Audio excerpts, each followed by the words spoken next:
ख़बर साथ हुकूमत जी जोड़जक लाइ नवाज शरीफ अॼु पार्टी जो इजलास तलब करे वरितो आहे। नून लीग तरफ़ां नामज़द शहबाज शरीफ वज़ीर आज़म जे नामज़द उम्मीदवार शहबाज शरीफ जे नाले ते हतमी मंज़ूरी ॾियण जो इम्कान आहे। अहम ख़बर है नाज़रीन अवां खे आगाह कयूं पिया हुकूमत जी जोड़जक लाइ नवाज शरीफ अॼु पार्टी जो इजलास तलब करे वरितो आहे।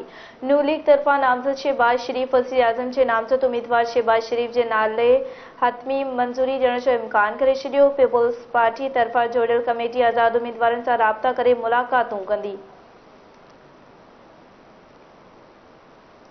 हुकूमत जी जोड़जक लाइ नवाज शरीफ अॼु पार्टी जो इजलास तलब करे वरितो आहे। ख़बर आवाज़ सां शेयर कई पिया पीपी तरफ़ां जुड़ियल कमेटी आज़ाद उम्मीदवारनि सां राब्ता करे मुलाक़ातूं कंदी।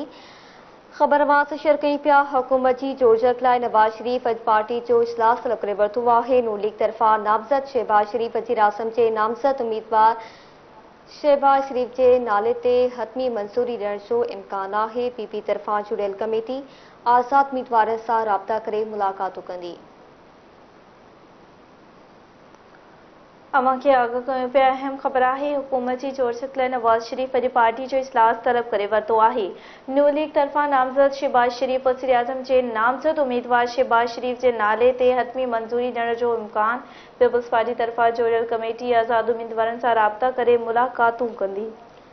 तफ़सील मालूम कंदासीं ब्यूरो चीफ इस्लामाबाद नज़ीर चारण खां। जी नज़ीर आगाह कजो।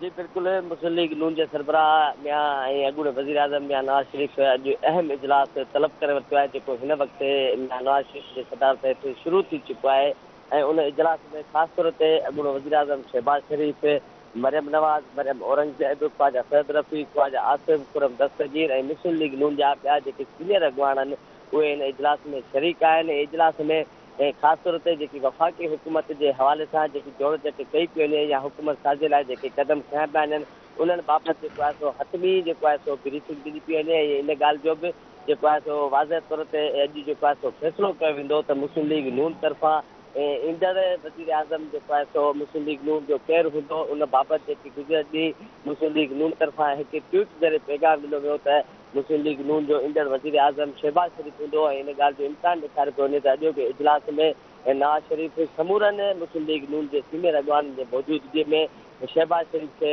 ईंदड़ वज़ीर आज़म नामज़द करण जे हवाले सां जेकी हतमी मंज़ूरी आहे उहा ॾिनी वेंदी।